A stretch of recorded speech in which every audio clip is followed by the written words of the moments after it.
Hello, everyone. Thank you so much for joining us today. We're so glad you're here. Today's webinar is called Power Apps for Manufacturing, Streamlining Data Processes, but we want to say that even though we say it's for manufacturing, it can be for anyone.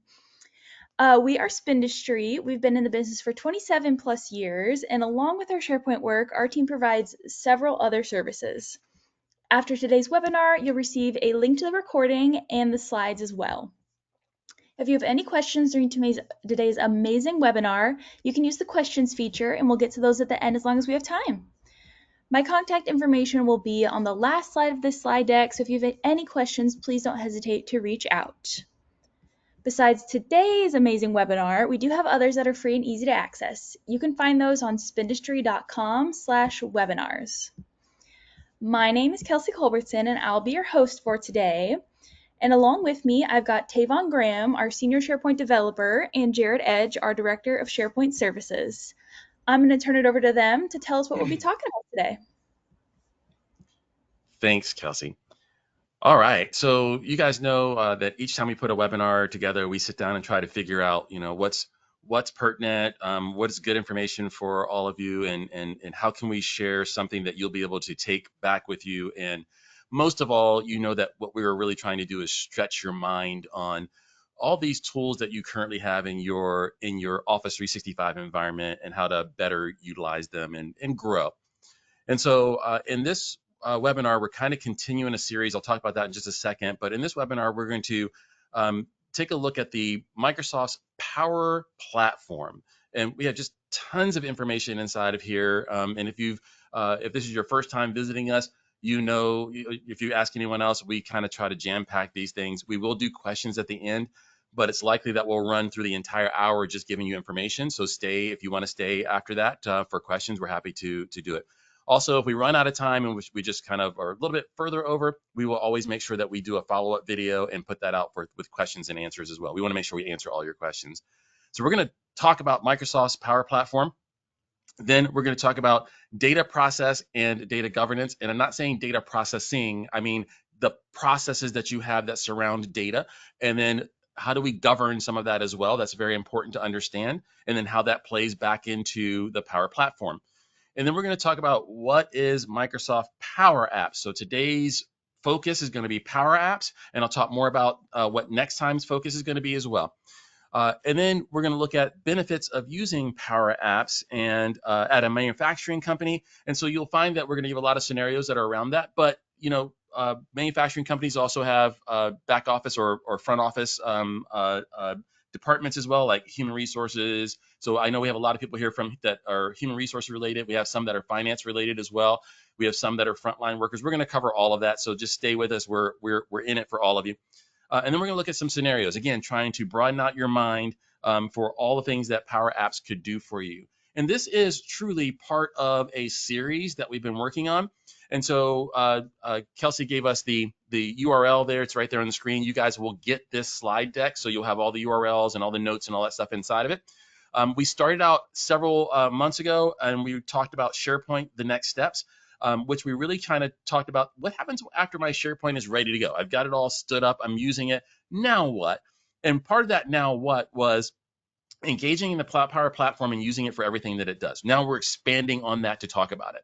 We also did a webinar on Microsoft Teams and SharePoint, which might be the largest webinar that we've done this year that tells you how important that topic is.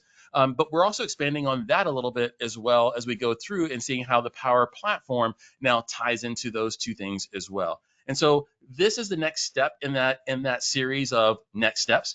And we'll be talking about Power Apps today, and then we're going to jump into Power Automate in our next webinar. You may have seen like invitations go out for that already. So that's where we're going.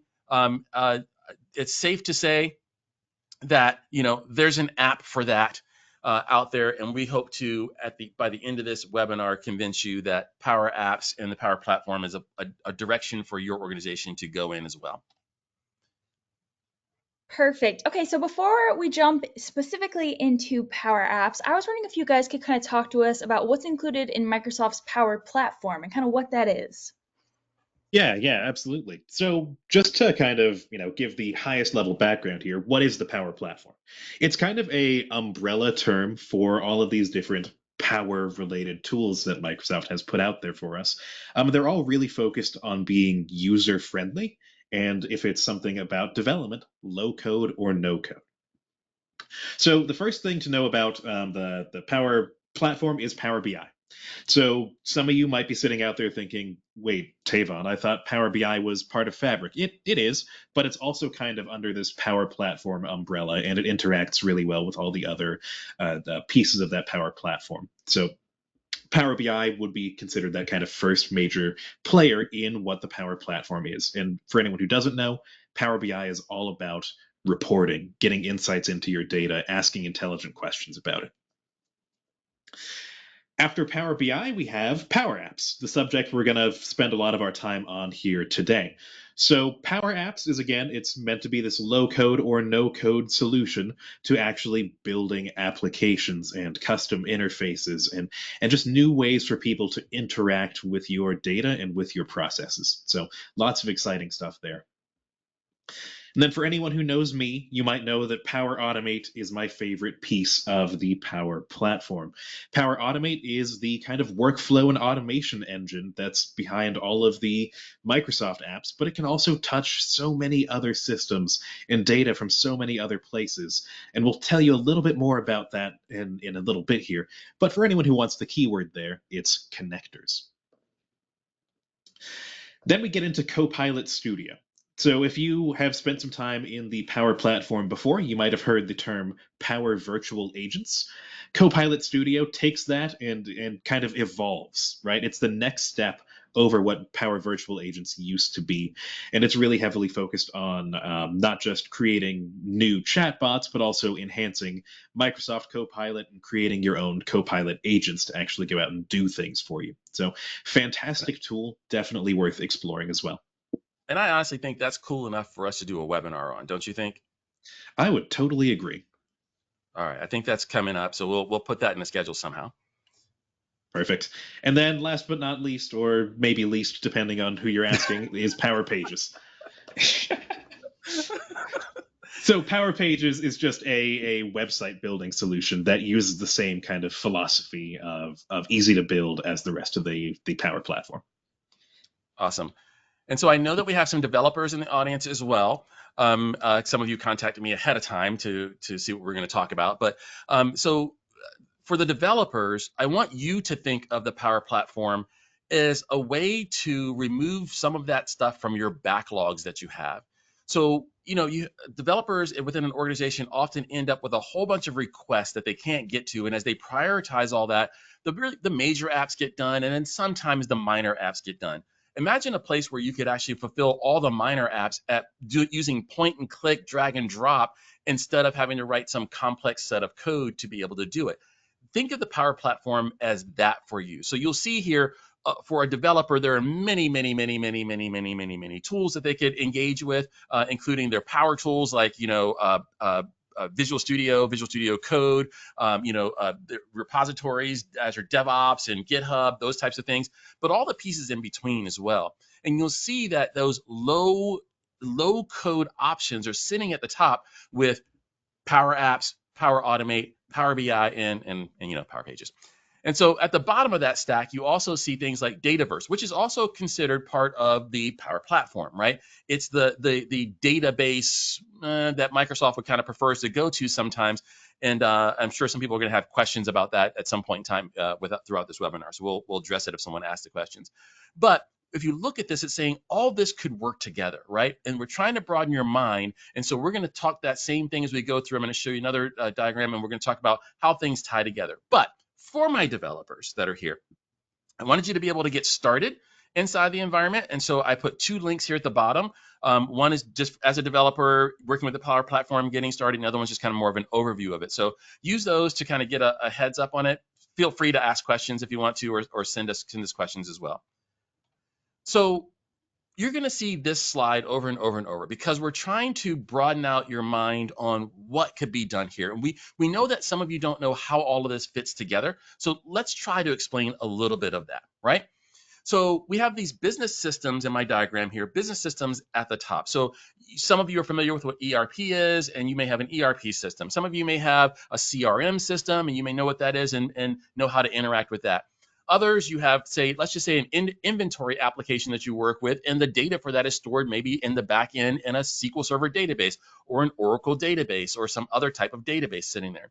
And then some of you are familiar with like SharePoint sites and such. So I have a facilities site, and on it, I've got data and information about all of our facilities. In fact, maybe my ERP is a source of truth, but maybe for facilities, my SharePoint site might be the source of truth, right? And maybe for inventory, my inventory database is source of truth, but the other systems all need to tie together and probably talk to each other as they go along, right? So imagine having a bunch of products as well across all of these, and that same data needs to be across all of these. How do we make sure all that's good? We're going to talk about that later as we come up. So all of those business systems are sitting out there. And if you go to the bottom of my diagram, I've got a user who's sitting on their computer trying to interact with those. So it's reasonable to believe that the ERP system probably has some kind of front end or interface where my user on their computer could get to data sitting there. It is reasonable to believe that the same would be for the CRM. I've got a way to go to the CRM and work with the CRM. It's also reasonable to believe, even though that inventory database is sitting there, there's probably an interface that I could go to interact with that inventory data. And then I go out to SharePoint in the browser to work on the facility site data, right? But what if I'm trying to do things that interact with all of it, right? What if I want workflow between it? Something happens in the ERP system. I want to take action over in the CRM, and maybe even a new item gets added to the inventory. Maybe I want to send that over to somewhere else. The facility name changes over in the facility site data that I have on SharePoint. Maybe I want to react to that, and all the other systems need to know that as well, right? Or maybe I just want to see them all at the same time in a single pane of glass. One application that brings the core pieces that I need to see from those 4 applications that I have into one single pane of glass that I can look at. That's what we're talking about. And so the Power Platform allows us to interact with all of these pieces of the puzzle, whether it's by creating a interface that I can look at, so an application that a user can go to, or program that a user can go to, using Power Apps to do that. We're going to talk more about that today. Or whether it's I'm doing reporting on all 4 of those items, and I want my report to get data from each of those. Power BI can easily do that. Or if I need to make all of that data more intelligent for my user, so my user can ask questions to it and have intelligence behind it that goes out and grabs the answers, even formulates some things, even goes out and not just using it as a search engine, but using it as a figure this out for me and predict some things, right? So I have Microsoft Copilot Studio that can help me with that, along with Copilot, the piece under it as well. And then, like, maybe I want to react to something that happens in ERP and take action over in the facility site, or vice versa, right? So I've got Power Automate that can help with automation of all those processes behind the scenes, and it all works together. That's what the Power Platform really is, and what it allows us to kind of move towards and accomplish. Back to you, Kelsey. Perfect. Thank you so much. Okay, now let's take one more step closer to talking about Power Apps, but first touch on data process and kind of data governance. Can you guys go into a little bit more of that? I know governance is one of our favorite things to talk about. You know that it's one of our favorite things to talk about. Anyone who's been on any webinar, I don't think we've had a webinar yet where we didn't mention the word governance. That's You're just how we are. absolutely correct. You guys will just have to put up with it. us. That is how we are. All right. So let's take a look at some processes and what we really mean by data processes. Because again, we're not talking about data processing. So you have processes. Maybe you're here from a manufacturing agency. Maybe you're here from, a insurance agency or anything else under the sun. You still have processes that need to go on and need to be facilitated. You have things like HR processes. Maybe it's as simple as, onboarding or role changing or dehiring someone. No matter the case, you have these processes that happen for the organization. And, we were just talking about all these different sources of data and places where information lives. Well, how many of those are involved in something like onboarding? Creating a user account in Active Directory, adding that user to our time tracking system, making sure they have permissions to get to the right databases and the right SharePoint sites. All different sources of data, but they all interact with this one onboarding process. Yeah, and I would say that human resources, we've done so many process automations and process recreations for human resources departments across the board. I mean, it is definitely a place where they are outnumbered. So you have two HR people for 1,000-person company, right? And they are inundated with requests. Their processes can't get harder. They need to get easier. And so we're always very cognizant of that, and we strive to make human resource processes just easier. So we're mentioning these three, but there's a lot that they benefit from when you start integrating all the Power Platform and taking care of some of their needs. Yeah, absolutely. And then other departments and other processes as well, right? Finance. How many finance departments out there have to keep track of things like invoices or have to work with contracts and contract management? Well, wouldn't it be nice if some of that could be automated or simplified as well? Some of the more common things we've seen there, right? Maybe we don't want to have to go hunt down where a contract document should be stored. We just want to have one central portal we upload it to, and then some automation figures it out for us. Maybe we don't want to have to be the ones monitoring for when our contracts are going to expire, or we've signed enough contracts to take care of the entire year's budget, right? Wouldn't it be great if that could be taken care of by a system for us Yeah, and free up your finance people? yeah, and let me just tell you what we see when we arrive, right? What we see when we arrive is an Excel document. And that Excel document, say, maps out someone has entered in, here's each of the contracts and here's their expiration date, that kind of thing. And then they have to open that Excel document to be able to go look at the data, sort it all, do all those really cool things that Excel does, and then type up an email to send it to the person that manages that specific contract. And then that person has to go out and come back and say, oh yeah, I took care of it, we're good for another year or what have you, right? But I want to know 30 days in advance, 60 days in advance that this is coming up. I want to be reminded of that instead, so that I can go in and negotiate all this information, right? Hey, can we get our prices down on this particular contract, those types of things, right? And so we find that when we get there, it's an Excel document, but when we leave, we automate that process. So think about the Excel document. Excel documents don't work unless you have them open. The Excel document can't be sorted by someone unless that someone is actually at work and not on vacation or not on maternity leave or not on some other, on sabbatical. Man, I wish I could have a sabbatical. That'd be so cool. But anyway, the Excel document doesn't do work unless someone's actually doing it. If you automate that process, the process can continue on without the Excel document, and it actually can do the things that you want. So move some of those practices over into SharePoint, and then have SharePoint or Power Automate and the Power Platform help you with that. Absolutely. And then how about front office operations? Things here that we commonly see, right? Standard operating procedures and policy management. So, one of the more common systems that we help people get stood up has to do with, hey, we have policies. It would be really nice if we could, have some way to track that people have seen, acknowledged, and understood that policy. Or if we had some sort of versioning control over our policies and SOPs, so we could always go look back at previous versions, but not have that be the thing that's showing up for people in a search, or not have that be the thing that people are incorrectly thinking is still the active policy.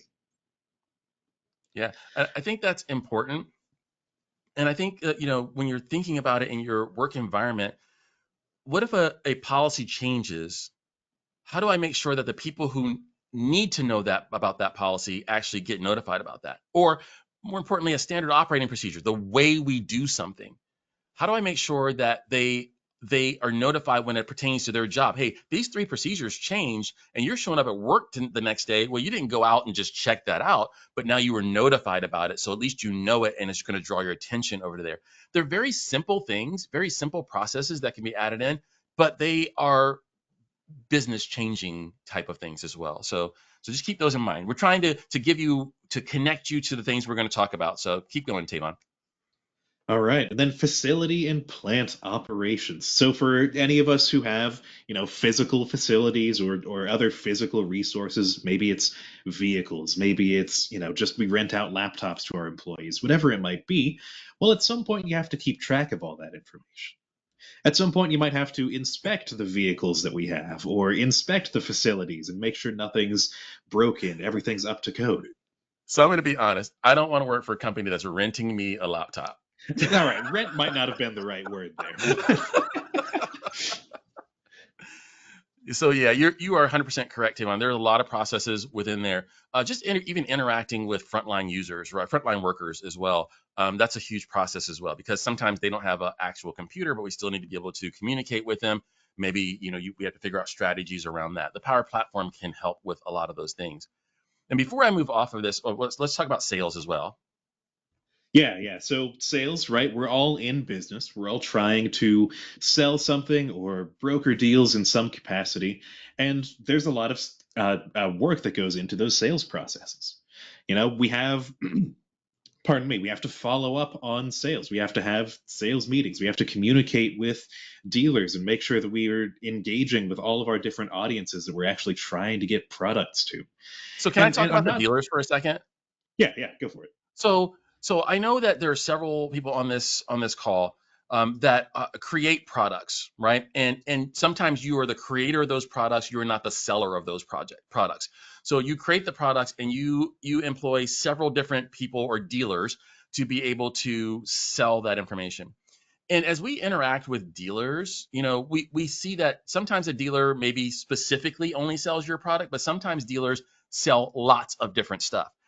And what is the priority for getting those dealers the right information? So you have, let's just say 80 SKUs to 100,000 SKUs, right?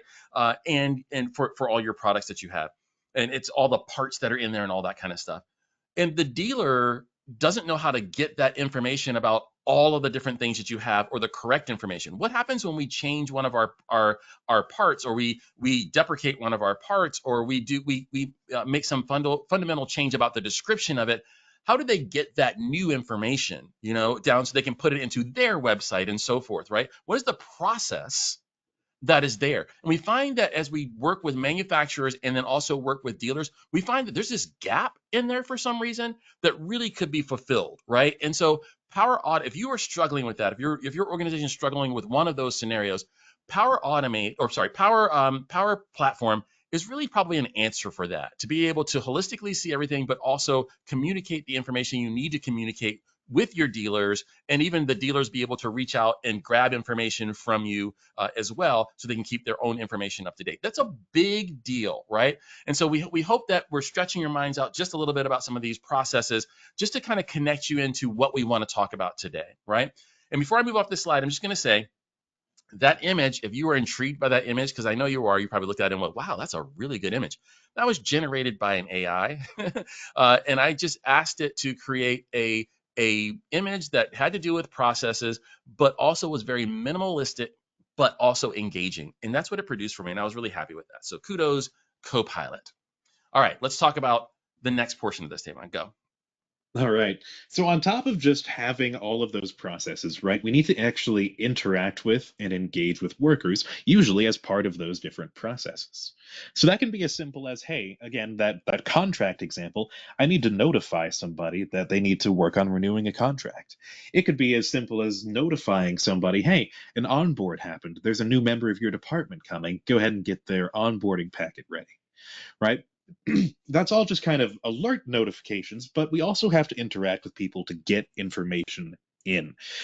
Maybe we make a different form that people fill out to submit tickets, and those get tracked in a bunch of different systems.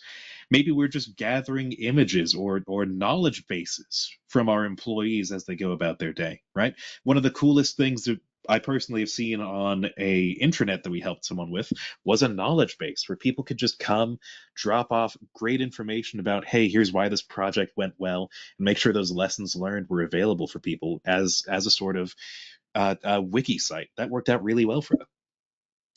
Then we have to gather other information for things like reporting and auditing those sites and facilities that we talked about earlier, and inspecting those sites and facilities. Maybe we have a place where employees can go and actually tell us, hey, I found something wrong at this particular facility. Can we get someone on that?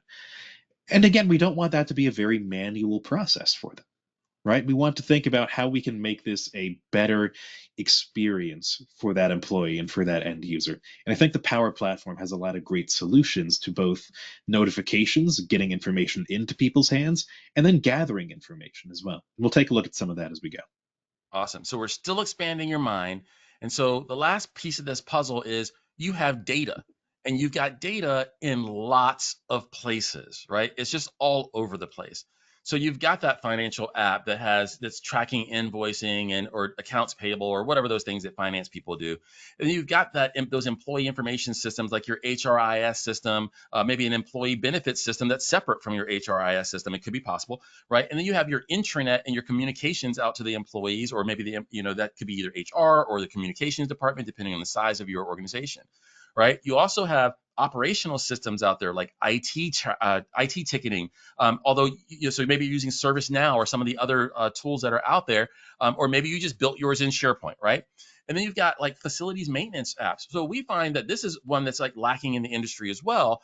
So you usually have to customize or build this type of thing yourself, facilities maintenance, because not everyone's needs are exactly the same, right? And the more generic apps just aren't as beneficial. So sometimes I see people trying to use like ServiceNow for that, but literally you could make one that was very specifically for facilities maintenance, and you could build that inside of the Power Platform, and that would be cool.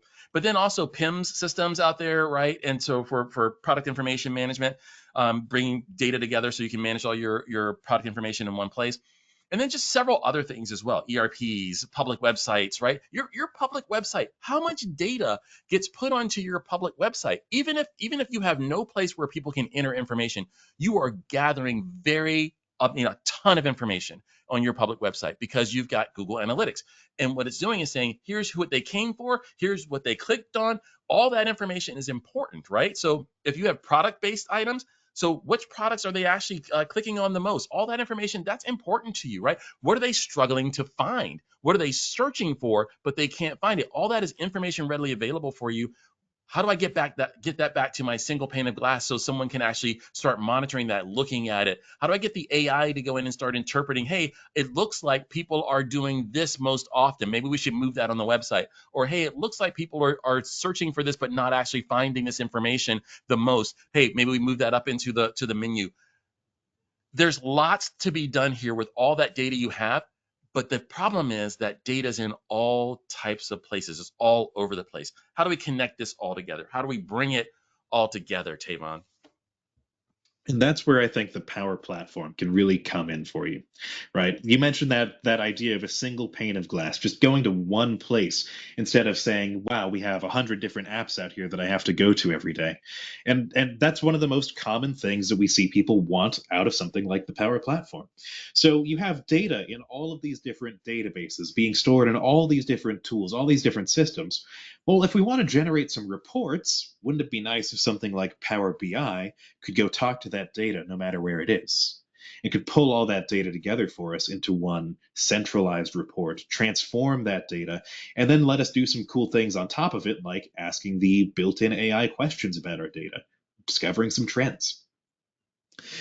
We also mentioned some automations, right? How nice would it be if I didn't have to manually go out and enter the same record into 3 different systems?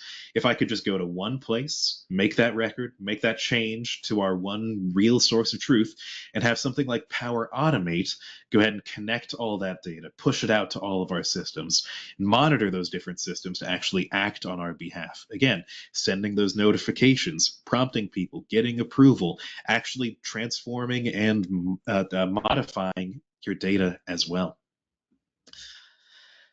Power Apps, the main focus of today, is that wonderful place to actually build out a user experience, right? Maybe we've got 15 different Power Automate workflows that all tie into our one Power App. Maybe we've got 50 different databases that we're all interacting with through our Power App. Maybe we have 20 different SharePoint sites where we want to drop off a document in one place, well, we can have a Power App for that. Power Apps is really this fantastic tool to just put everything we have under the one roof. And then I'd also like to mention, of course, Copilot Studios to just go on top of everything we just talked about and give you that intelligent agent, give you that chatbot, give you that more, excuse me, AI-based process that can go out and act on our behalf or just answer our questions as well. And that's becoming more and more important and more of a need in today's world as AI continues to get more sophisticated and we find better ways to plug it into our processes. And then there's Power Pages too. So let me just bring all that together one more time, and then we spent about half of this time going through and letting you know what the Power Platform is, and then we're gonna move into a bunch of demos. So we're gonna talk specifically about Power Apps for the rest of this time. But let me just sum it up again, right? So I have all these extra systems or systems that are sitting out there.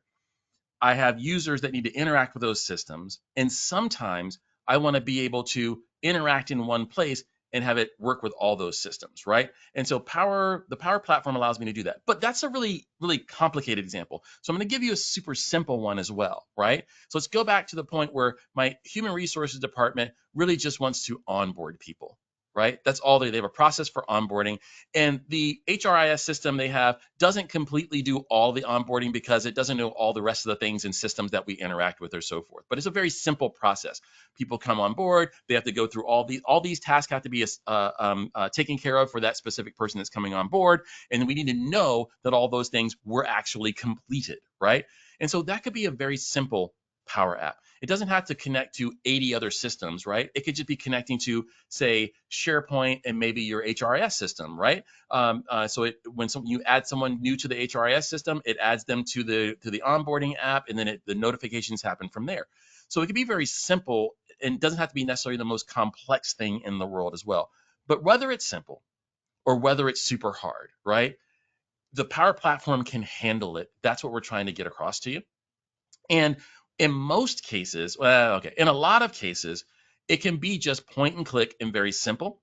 And then in other cases, it's still giving us the amount of robustness that we need for our developers to engage if we need them to engage and do stuff as well. So it's a system for all, right? That's where we want to have your mind at as we go into these next two topics here.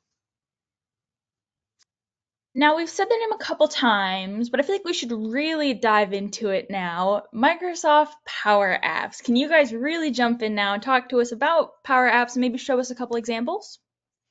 Yeah, we certainly can. So let me just start by, again, taking us to that high level, what actually is Power Apps?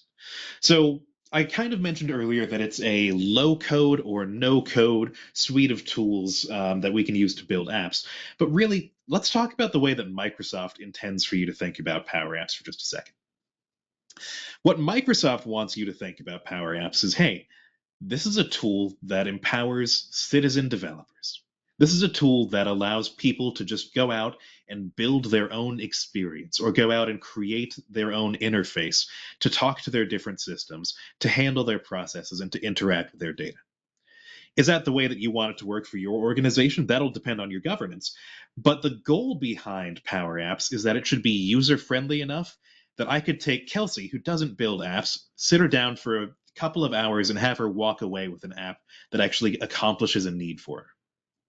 That's powerful. So yeah, and I want to highlight how quickly you can build some of these Power Apps. So in one of the examples we're going to show you in just a little bit here, I'll tell you a little bit more about the process we went through building this inspection report app and how that didn't really take us all too long when it comes to building a real functional app.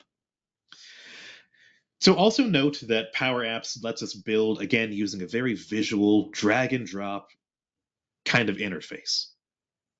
So the intent behind Power Apps, again, is I should not have to know how to code. I should be able to click a few buttons, put something onto a screen, and connect that to my data, and suddenly it's a functional app. Awesome. All right, so we want to highlight a few features of Power Apps before we get into demos in a few minutes here as well. First, let me just point out that it is a AI-powered development tool if you want it to be. So when you go to the Power Apps website, the first thing that you're going to see in the middle of the page is a giant chat box asking you to start with Copilot. Describe it to build it is kind of what they call it, where you can just tell Copilot, here's the app that I need, here's what I want it to do, here's the data that I want it to interact with, and Copilot's going to do its best to help you figure out and actually build that app. And Um, and so now that you told them that, let's be transparent with them and tell them what we think about it. sure, sure. So I know that it is an area that Microsoft is investing very, very heavily in. I don't think it's all there yet. I think we've seen some real promise, and we've seen that they intend for it to be a lot more functional than it might necessarily be. But with the way that Copilot kind of builds apps for you, there's a few limitations. First, it tends to build things that look pretty much exactly the same. Like you can give it totally different prompts and it wants you to have a very similar interface, which isn't always what you're going to be looking for. But also, when Copilot builds an app for you from scratch, it only really wants to work with Dataverse for its data sources. It'll help you create some tables in Dataverse, which can be nice, but if I'm not the kind of organization who wants to pay for Dataverse, or I want my data stored in other systems, then that might not be the place to start for me. Yeah, and so we're not saying don't use the AI powered pieces inside of Power Apps. Like once you create the app manually, then go in and start using Copilot inside of there because that stuff works pretty cool.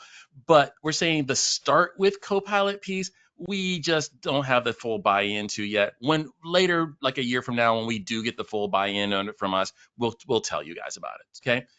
So then secondarily, it's AI infused applications as well. So not only can I internally with the code that I'm creating actually use Copilot to help me write a line of code in there, which is cool, right?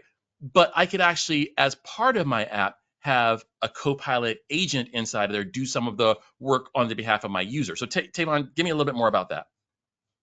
Yeah, so Copilot agents, right, are they're like the next step for letting Copilot actually do something for you. One of the components that we can actually plug into a Power App is, well, there's actually two ways that you can plug Copilot into an app. First is just it'll look at your data and answer questions for you. But then there's this other piece where you can actually customize that Copilot and treat it like an agent and give it the power to really look at more sources, do more things on your user's behalf. That second one's a little bit hidden. You kind of have to search for it when you're making your app to find it, but Copilot is there. And Okay. and And like we said, or yeah, sorry, go ahead. no, I was just gonna say, and Tavon's gonna demo some of that for us. At the end of the demo, we'll actually be able to see that Copilot piece inside of there, do a little bit for us, and show you how that works. So that'd be cool. So real Yep, quick, yep. Tavon, for time purposes, talk to us about connectors and just kind of the core of what that is, and then I'll briefly go through those developer items. All right, perfect. So connectors, these are just kind of the piece of the Power Platform that's all about talking to systems and interacting with data. So these connectors can be first-party Microsoft things like, hey, I want a connection over to SharePoint so my app or my workflow can look at SharePoint data or make SharePoint data. Or they can also be third-party. They can be just about anything out there that has an API. There's well over 1,000 of these connectors sitting out there So for all the common services. so can I connect to ServiceNow? Yes, Can I connect to Monday.com? yes, Can I connect to Salesforce? yes. We've done that a lot. Can I connect to the things inside of the Office 365 platform? Absolutely. All right, cool. So we can basically, we like to say you can connect to anything, and that's pretty close to the right answer, although you know everything is bad to say. So for developers, we just want you to know, so the right-hand side of the screen here, for developers, we want you to know that, you can still work in kind of a dev test prod scenario as well, because you have these things called solution packages. So if you're trying to figure out how do I work in a dev test prod manner, look up solution packages for Power Apps, and it'll walk you through how to do that. And that also extends over to like Power Automate as well.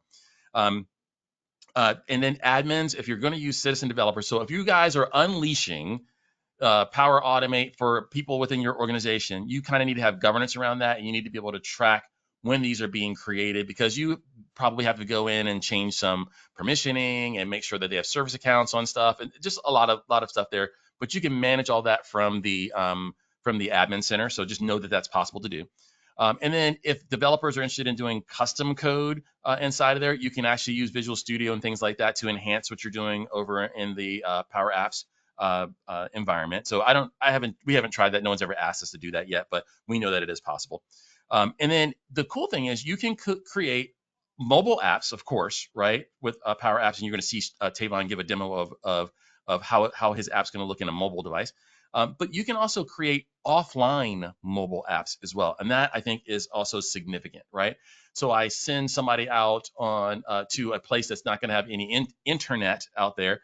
They can't connect, no Wi-Fi, and so they're going to be able to still complete the task in the app, and then when they do connect, maybe sync all that data up or something like that. Those are cool scenarios and very promising things. So with that, Tavon, kind of just give us an idea of kind of more of the apps and such, and then we'll jump into some demos. All right. So again, Power Apps themselves could be really used for anything, but we're going to look at just a few of them here today. We're going to spend some time looking at one that has to do with inspection reports and submitting those reports, viewing those past reports, and linking that data up over in SharePoint. We're also going to look at a couple of app templates just to give you a idea of what Microsoft thought might be valuable. And one of those templates we're going to take a look at is this Get Onboard Tasks that you see on the screen here. It's actually a pretty cool template, but you might very well want to customize it. So let's take a look at that in just a minute. Okay. So I am going.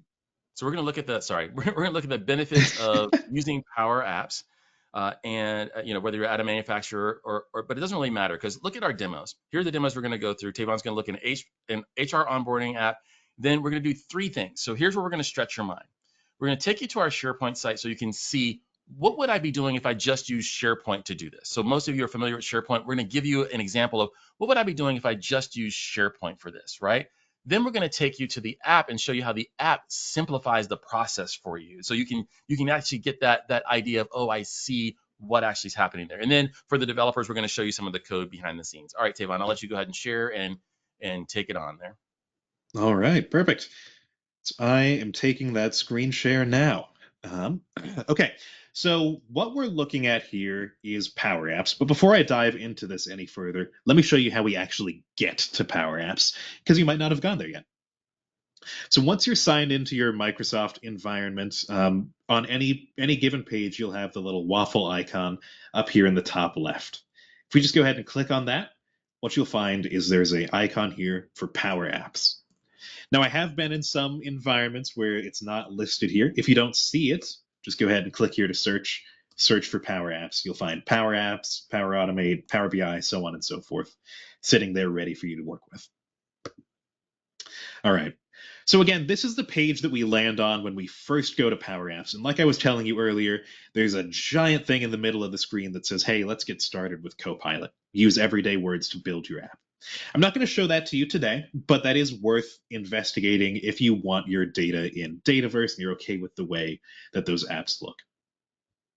What I do want to show you is if I go over here to click Create, let's just scroll down a little bit here, you'll be able to find the templates that are available in your environment already. So Microsoft thought, hey, there's a lot of really great, really common scenarios out there where some people might be interested in using a Power App. You might be interested in having a nice, lightweight, customizable interface to handle some of these needs. For instance, asset checkout, booking a room, budget tracking. The one that we're going to take a look at in just a few minutes here is actually, again, the onboarding tasks. But let me also show you what happens when we click on one of these templates. So I'm just going to click here on Leave Request.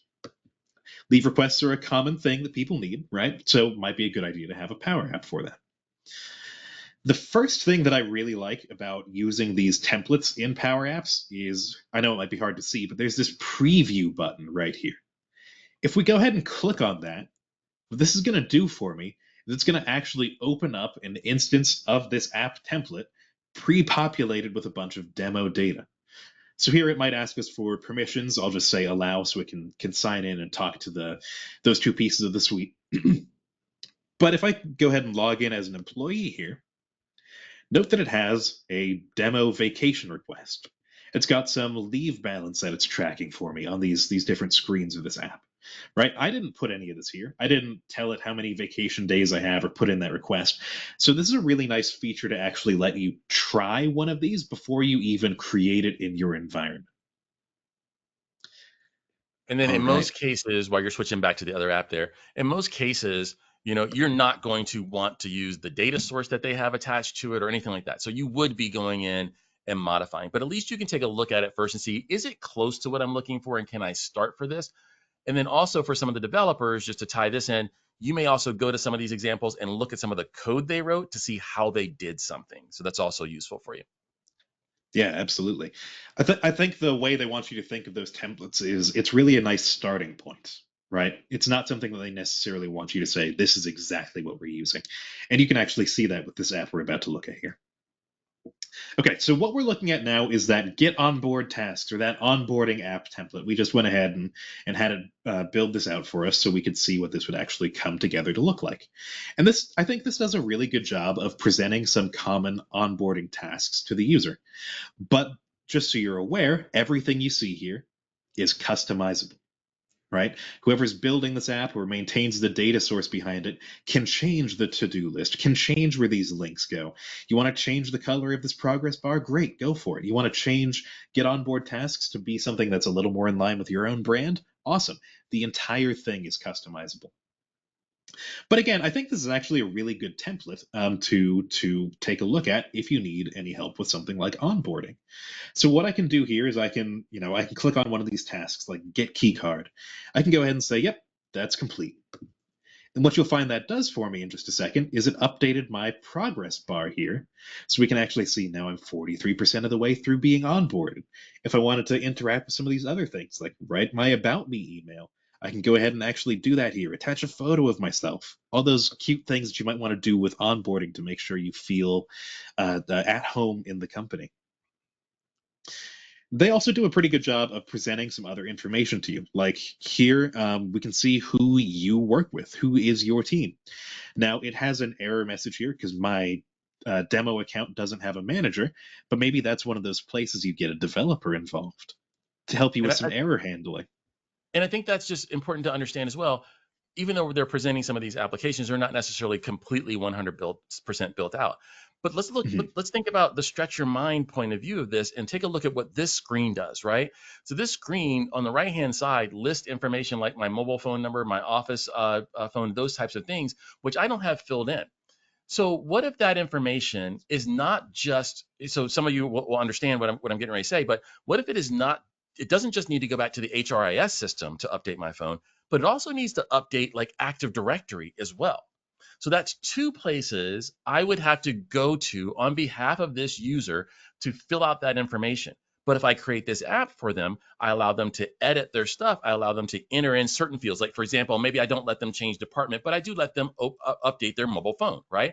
And when they click the submit button for that, behind the scenes, this app knows how to go to both those locations, Active Directory and do the update, and also to the HRIS system and do the update. You just brought this to a more single pane of glass to be able to see the employee's information and then to be able to update it from one single place to update the two sources. That is significant, right? That is saving you time and making your workload easier behind the scenes. That is what we're really trying to say these apps actually do for you. Absolutely. So, what do you say we go take a look at the inspection report process from SharePoint? Because you mentioned that saving time, and I think that's important. All right. So I'll walk us through what the SharePoint app actually does for the SharePoint site does for us. There we go. And so we have here our spin manufacturing site. It has several departments. If you hover over the departments there, you'll see that we have, it's a regular intranet site where we have multiple departments and things. We are currently in the facilities and plants site. And on their homepage, they have a lot of, ways for people to interact. So if you scroll down, you'll see here's a list of all of our facilities, but then also here's a list of all of our plants. And you can click on each of those to actually go out and see a full page of information or even a site of information all about that plant or all about that facility. Contact information, what's the location of it, what's the address, all the hours of operation, all that good stuff. Are they closed today because it's snowing? That kind of junk. But then we have down further news about our plants, and then also events for our plants, and all that gets bubbled up to our actual intranet. So at the top of this screen, though, you saw that there were two links because this department um, uh, often does inspections on our facilities, but also they do audits on different sites that we have, right? So they have a link for each one of those, and both of those are Power Apps that we have sitting out there. The one we're going to talk about is the facility inspection, and sometimes it is a planned inspection where we know we have to go out and inspect it every month. Sometimes it is there's something went wrong and someone's going to report something back to us. So it's an unplanned inspection. So it's like more of a report back from someone that there's something going on there. And so there's a site that we have under this, so a sub-site called inspections, and we're going to click on that and go there and show you all the pieces of the puzzle that are there.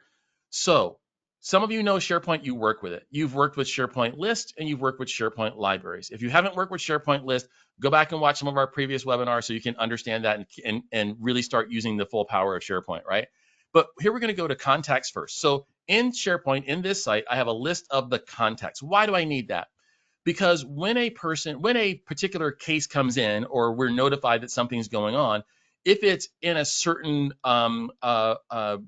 area, we want to send an email or a notification to the person that's responsible for that, right? And so this list not only lists their name, but it lists what they're responsible for. What are their responsibilities? Then we have a facilities list that we have. And that facilities list is the list of all the facilities. So from here, Tavon could go in and add a new facility and it'll show up in the app immediately. So we don't have to rebuild the app to be able to add facilities on there. So next month, we're going to launch a new facility up in Estes Park, Colorado. And so we want to be able to add that in here, right? We can do that.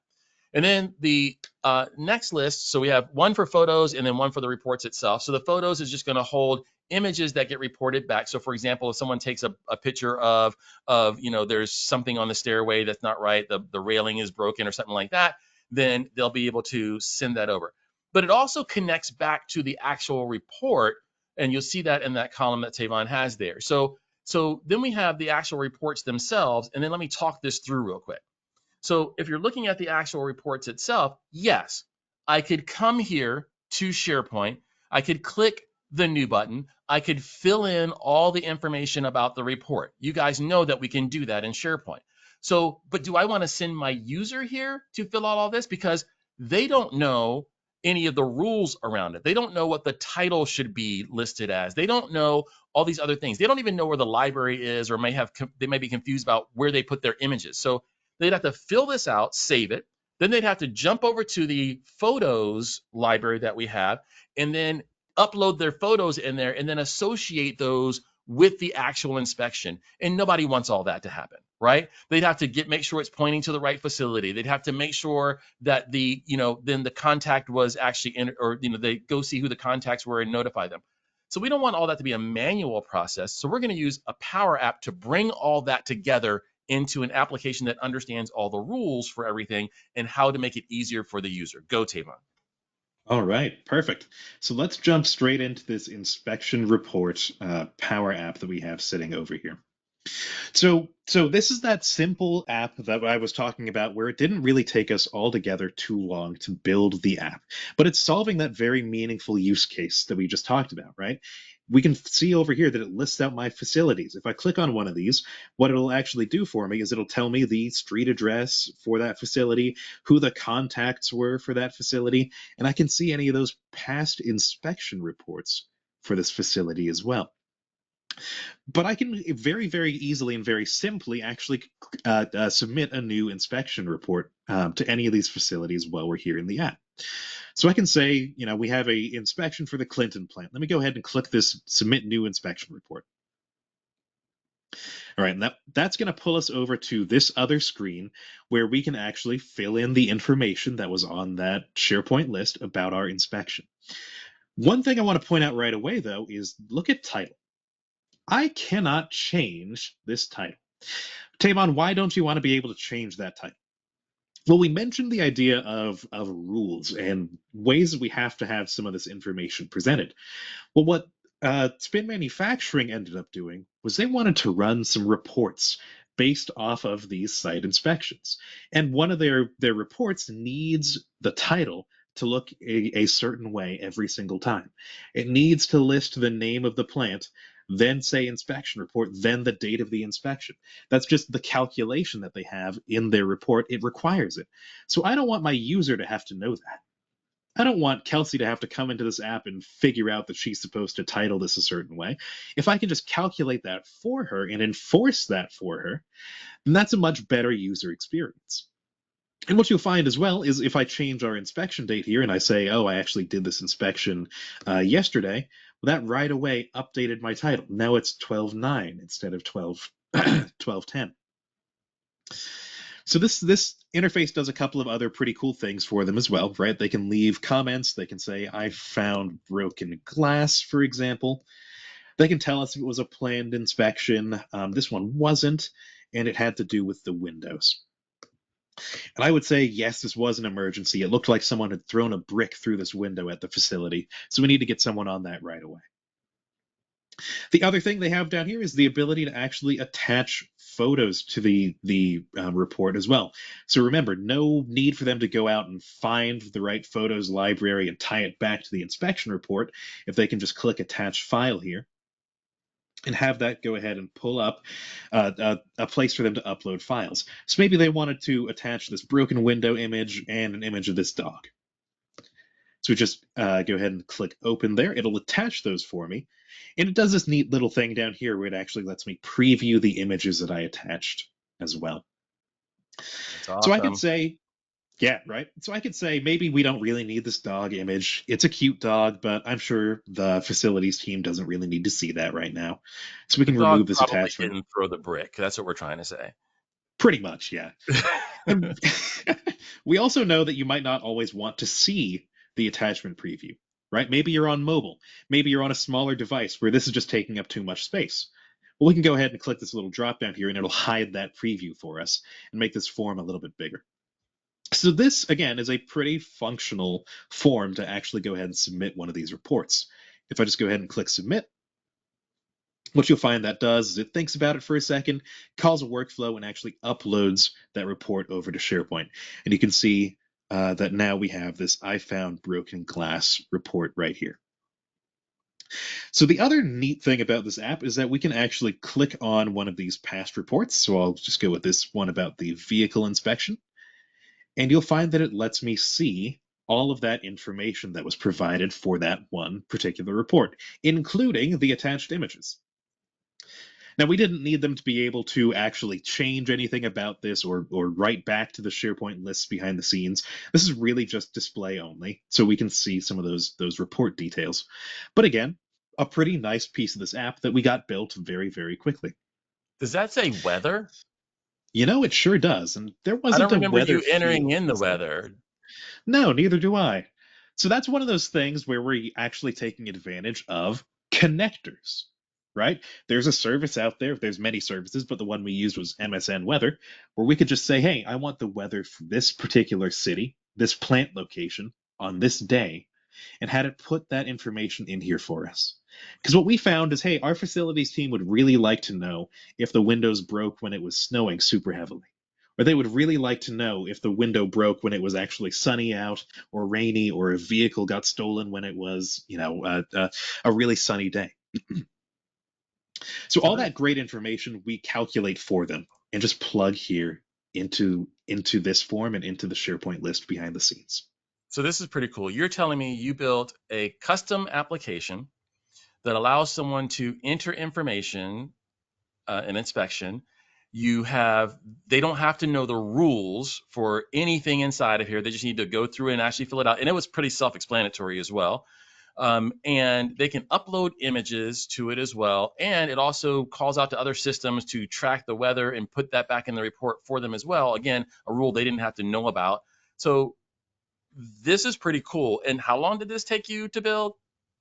This took us, somewhere in the half a day to a day range just to get everything here where we wanted it. And honestly, most of that time was kind of figuring out what facilities really needed reports based on, wouldn't you say?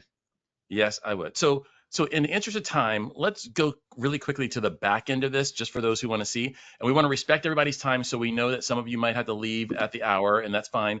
Please know that you will get the recording, so you'll have all of this on there. We'll keep going, so we have this on the recording for you. And then if we run out of time for doing questions and such, we will also make another video, so there'll be a second video for all this, just for questions if we need to. So Tavon's going to go over here into the back end of this and just show us a couple things for those developers that might be here. All right. So again, for sake of time, I won't go too deeply into everything here, but we do want you to be aware of what you can really see on the back end of Power Apps. And my internet's a little slow today. Usually this loads up pretty quickly, so just bear with us as this is putting itself together. And Well, so what you're gonna is this place you're sending us to, is that just for developers, or is this also for where the power users would go to?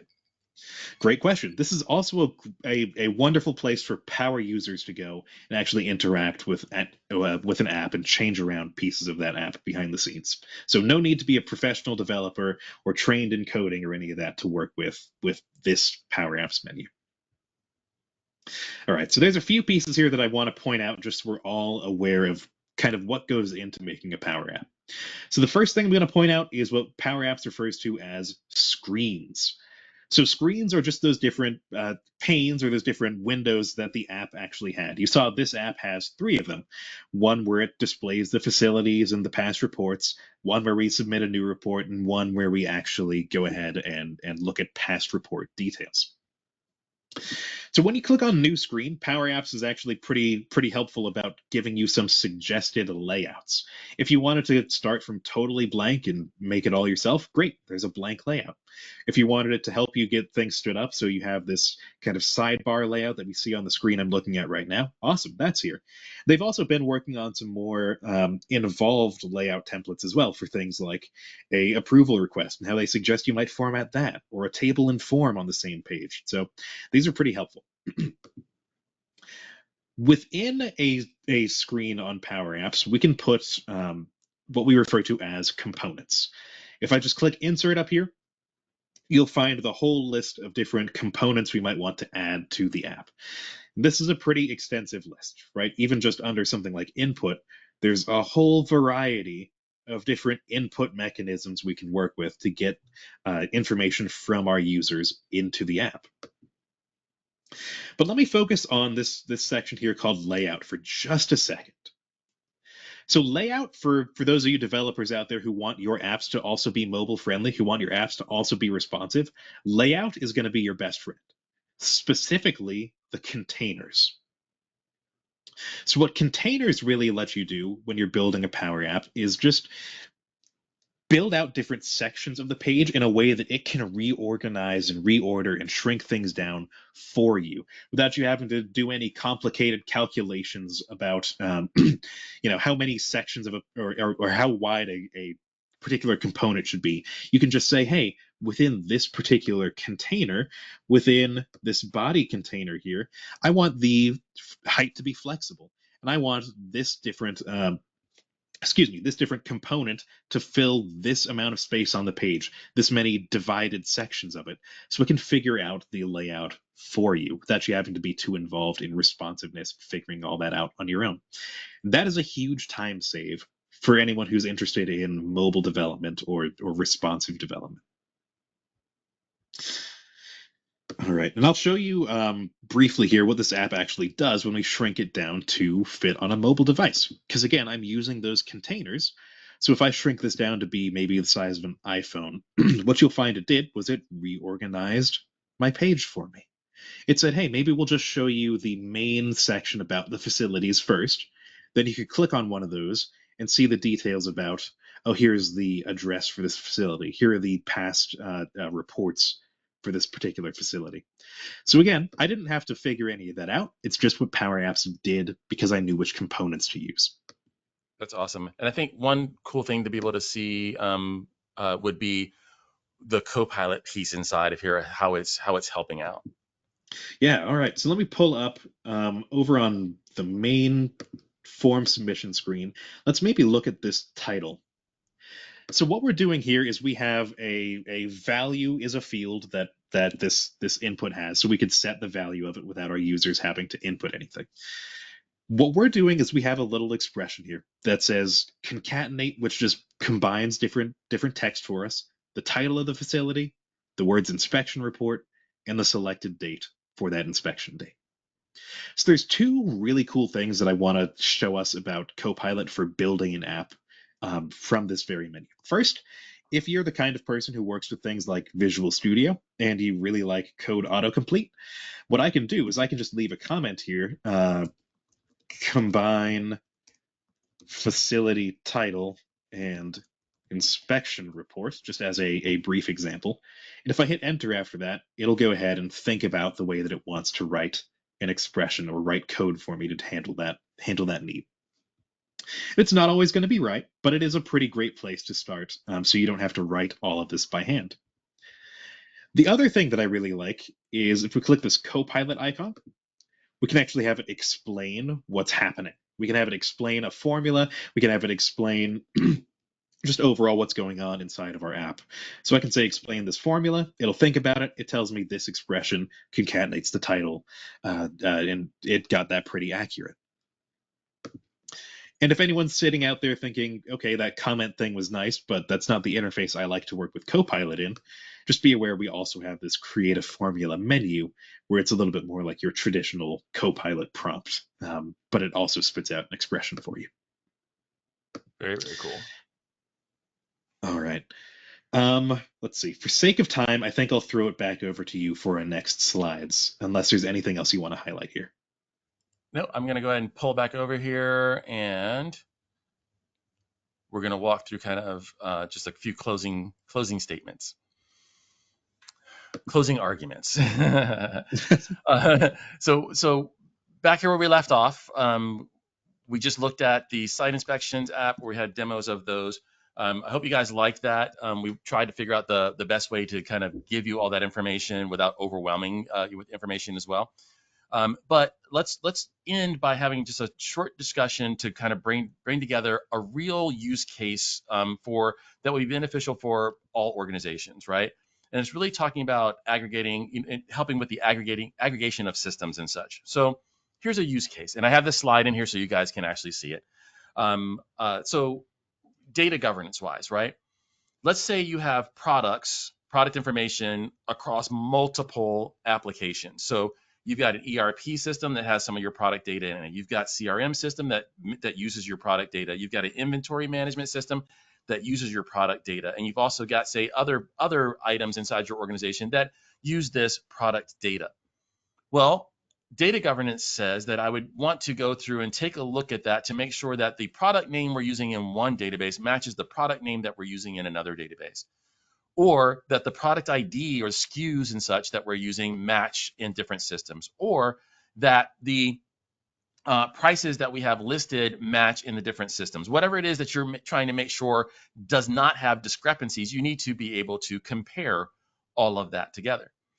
And then once you find whether there's a discrepancy or not, you want to be able to notify the right people. So, for example, maybe just a price changes in one of those databases, and we need to be able to reflect that across all the other ones. Who do we need to alert? Who manages system number 1? Who manages system number 2? Who manages system number 3? And how do we let them know that this change has to be made immediately, right? If it's an emergency that something happens, like let's just say we're discontinuing a product because of some regulation that happened, and we need to make sure that that gets removed from all of our websites and all the places right away, and people get notified. Maybe that's sending them out a different type of notification, like a text message or something like that. Or when they open up their apps, we actually have the notification in there. But we want to be able to notify when we find those discrepancies, right? And then how do we correct it as well? Is it that we let each individual who manages those systems do their own correction, or is it possible to create something that actually makes the correction in one place and then that replicates to all the other places as well? Or we talk to all 5 or 6 systems that are there all at one time, right? So the benefit of being able to do all that type of thing is that you're going to get improved quality across the board, across all systems. You're going to be able to make better decisions because you have more accurate information across all systems. And then you're also handling things like compliance and security as well. Well, what's going to help me pull all of that together? I'm telling you that Power Apps could be a solution with that, or not just Power Apps, but Power Apps and the rest of the Power Platform Because imagine having some intelligence inside of there through Copilot Studio. Imagine having the automation piece there from Power Automate. Imagine having Power BI be able to give me reports on that data across multiple systems. And imagine being able to do all that from a single interface if I needed to, and using that from Power Apps. That's what we're trying to do. Just increase your knowledge on what's going on. So in our next webinar, what we're going to do is tie more of this together. We're going to start integrating the apps that we showed you with other systems and other apps that we have, and we'll start using some Power Automate to do some notifications and things like that, and we'll let you guys see how that tags in or ties into the pieces that we have already. All right, back to Kelsey. Perfect. Okay, everyone. We have just a couple questions that we'll go ahead and answer real quick. If you have to leave, that's a-okay, because like Jared said, you'll get the recording and the slides. My email is right there as well, so if you have any questions, don't hesitate to reach out. But for one question, someone asked, does Power Apps, Power Automate, Copilot Studio, etc., already reside in Microsoft 365? Would all employees be able to access them quickly?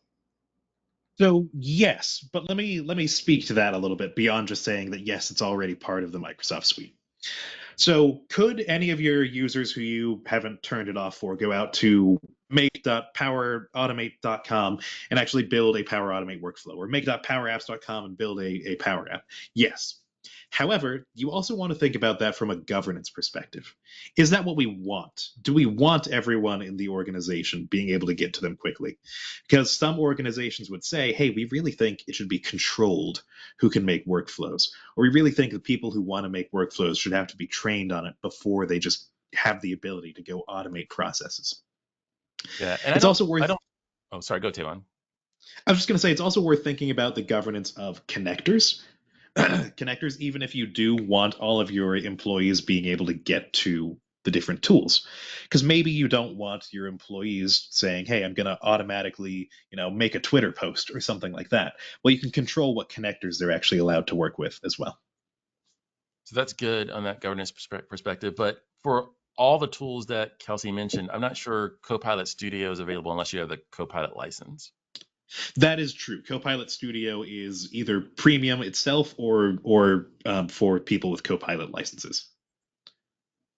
Which also kind of ties into another thing I meant to mention, which is whether or not some of these things are actually free or included in your licensing. So Power Apps, Power Automate, definitely included in your regular Microsoft 365 licensing, but just be aware that there are some features and some connectors and some applications that you might want to work with that are premium, that come at an extra licensing cost on top of your regular licenses. And then I think for Power BI, everybody who has your Office 365 licensing or has it in there, they have access to the free version of Power BI. It's only when they want to start sharing their reports with other people or co-authoring reports, things like that, where you need to go up to Power BI Pro.